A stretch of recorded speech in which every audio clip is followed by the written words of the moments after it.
write some of this down. And then we'll talk through some desmos stuff, and then we'll actually do some evaluating.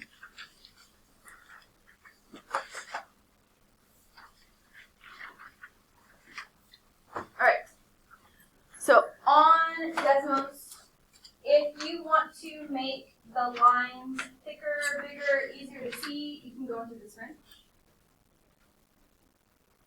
and hit the bigger A. It will make everything bigger, thicker, easier to see.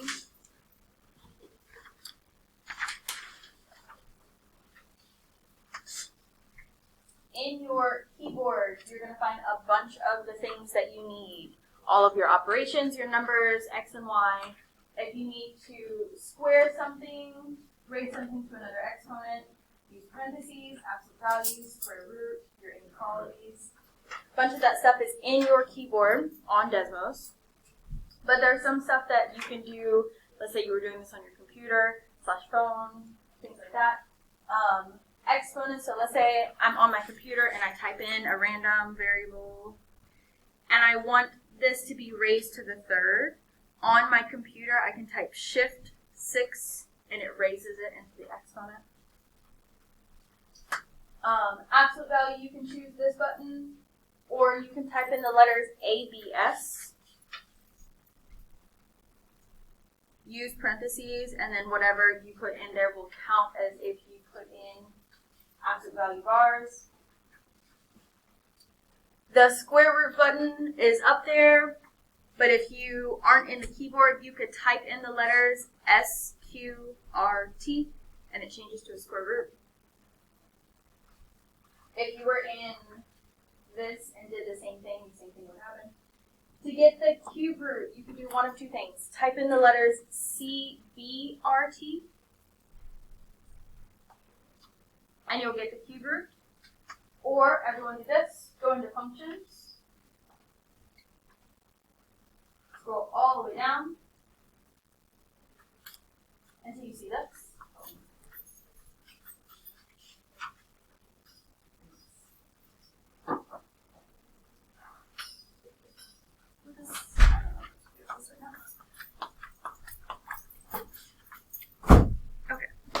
Scroll all the way down until you see this.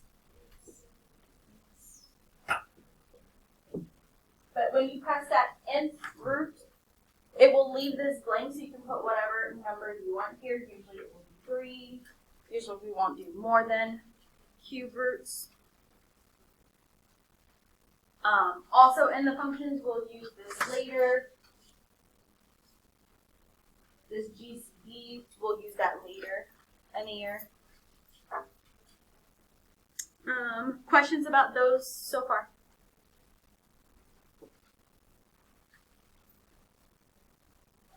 All right, a couple other things. If you want to put in ordered pairs, so let's get rid of some of this stuff. So you can either use the parentheses you have or type them in, either or. I'm just going to pick a random one.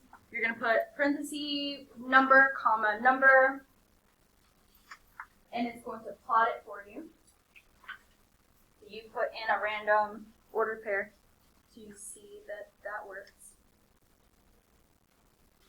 If you want to label it what the ordered pair is, or label it something else, this doesn't like me over here.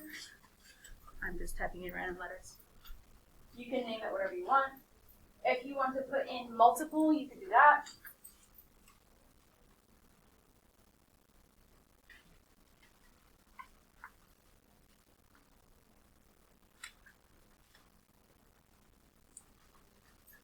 Okay. Or you can put them in different lines. You can change the colors by going into the gear wheel and then clicking this, pick whatever color you want. You can also change the type of them.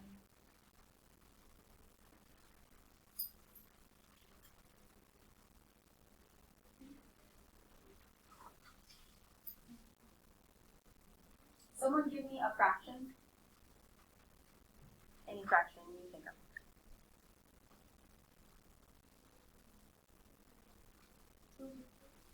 Sure.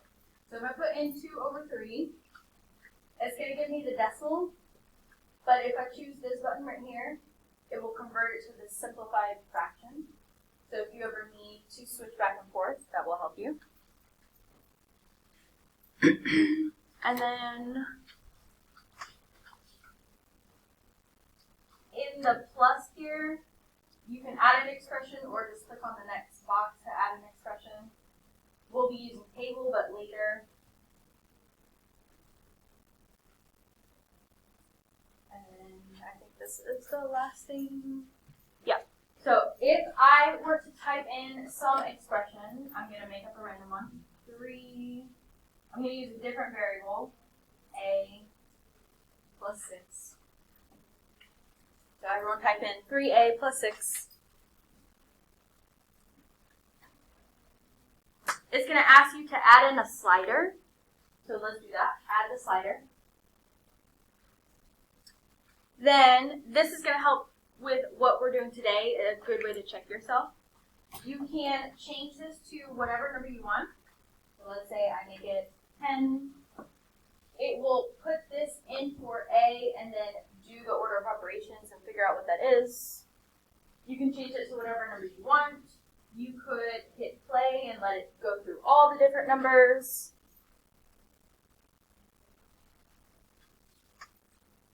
So this will be a good way to check yourself when we're doing the things we're going to do today. You can use really any variable.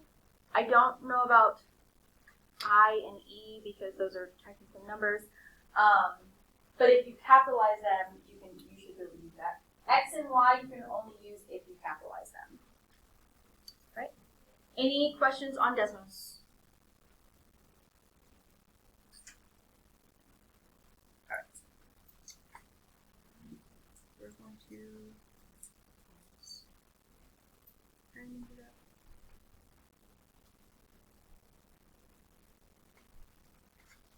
Okay, so then on your notes, we're going to actually do some evaluating.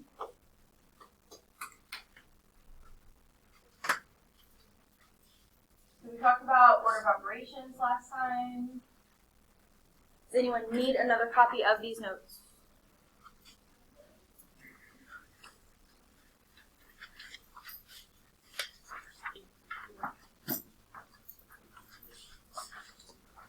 Anyone else need another copy of these notes?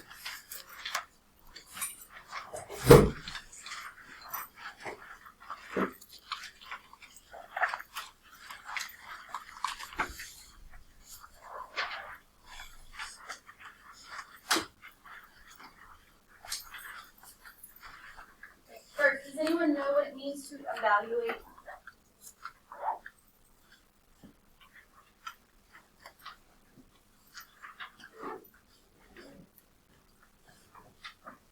Evaluating is going to be similar to the substitution property we talked about, but in this case, you actually substitute something for a different variable. So here, when it says for n where n equals -8, you take that -8, put it where n is, and then do your order of operations and figure out what the answer is. So what would this one be? -32. Do you have minus? Say that one more time, whoever just asked that. Oh, do you have minus? Yes, right now. Right, and that's what you're doing for all of these. You're just taking whatever it says the variable is, replacing it where the variable is in the expression, and then simplifying to figure out what the actual answer is. Right? So for these, I want you to show me that you put in whatever the number is. I want you to work out, if it's multiple steps, what each thing is until you get to the end. So like, let's do this. If I were to put 12 in for D,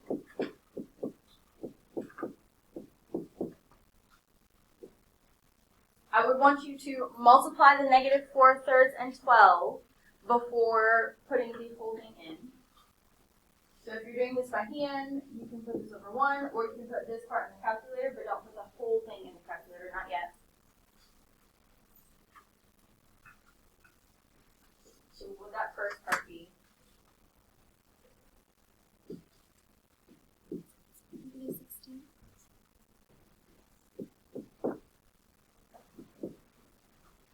show that you multiplied that fraction and that number, and then you would show that you subtracted.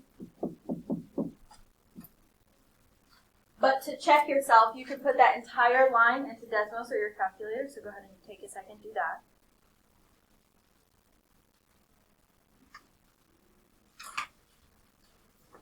And you can either put in the D, add a slider, or you can put in the actual number using parentheses, your choice.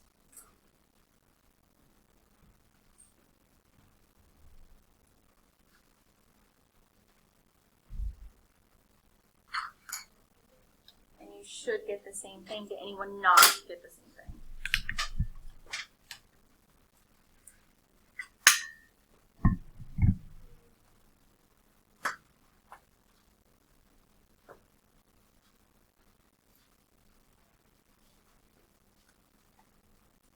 So let's try some of these other ones.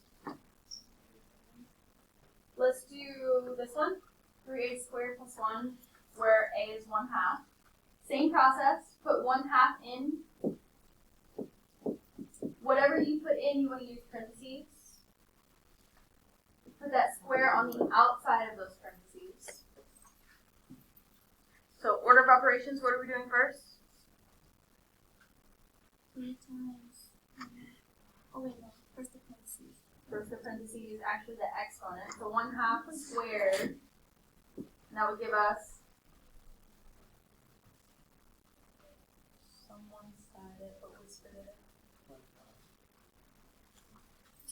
So it's already 0.5, but if we square it, what would that be? 0.25 or 1/4.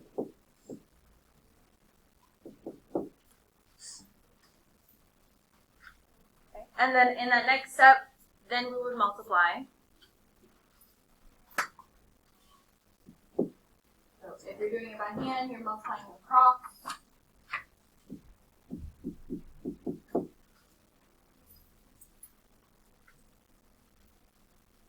And then when we add those, what would we get?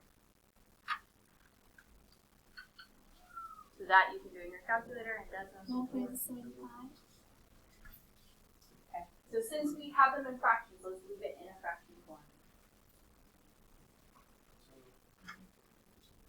And we want these in improper fractions, not mixed fractions.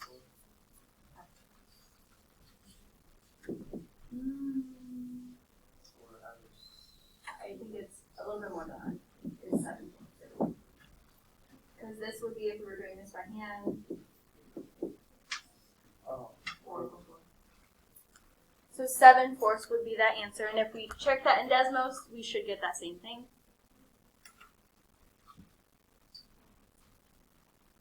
Questions on how evaluating works so far?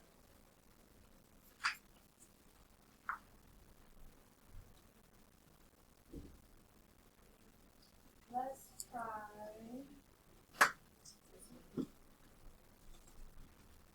Okay. If you are checking yourself on the calculator, and let me mention this, you will not have access to Desmos on the quiz or the test. You can use it for practice purposes to check yourself, / when you're at home. But you'll be using the calculator, so I would also make sure that you know where things are in the calculator for practice. Right. So this one has 2 variables. We're doing the exact same thing, but putting 4 in where A is and 6 in where B is.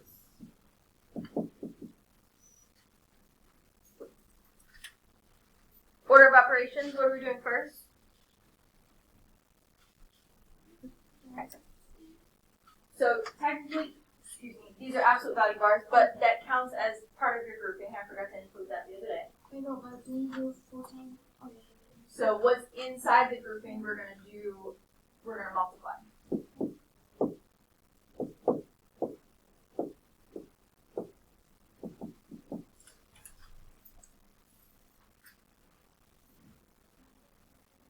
Then our next step. 16 minus 18. So we're still doing what's on the inside.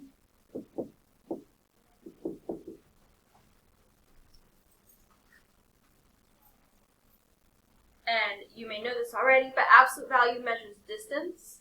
distance can't be a negative thing. So when there's nothing else left to do, like here, you drop the negative and make it positive. You can change this to parentheses. But you can only do that at the end. You can't do that at the beginning.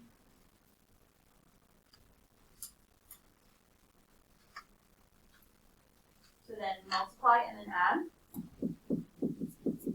And our final answer is -1.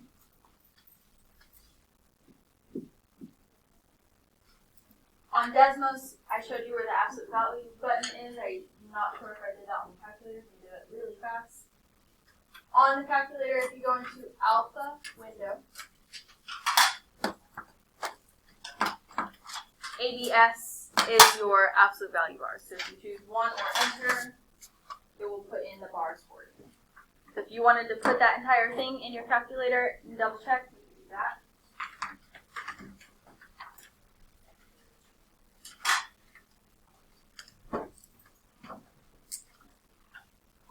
We click alpha window. Alpha window, and then 1 or enter.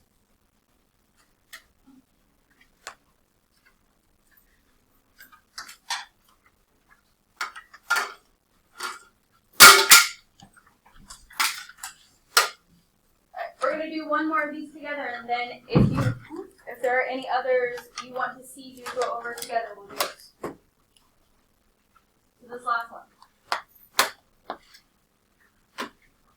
So here, again, we have two variables. Here, this is the cube root of x times 2, or 2 times the cube root of x, not 2 cubed times the square root. So if you want to add in parentheses to help you distinguish, you can do that.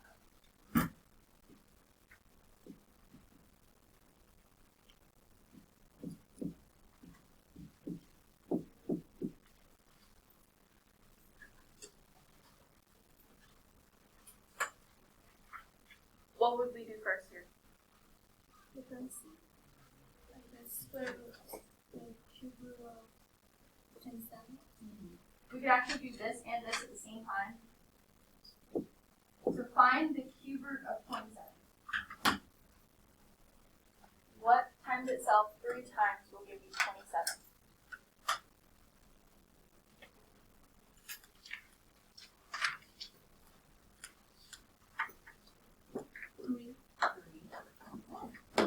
So 3 times 1 is 3. So then we can multiply 2 and 3. And our final answer would be 3.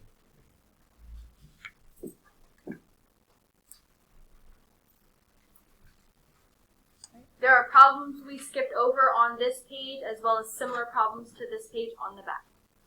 Find any you want to see, do, go over, have questions about.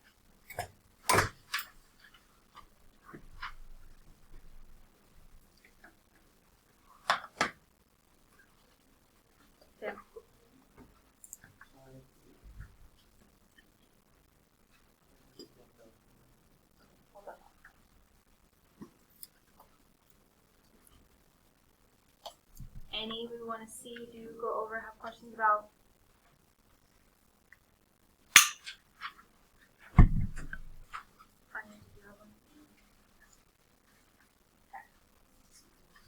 So then, for the remainder of class, I want you working on any ones we skipped / the back page, practicing those.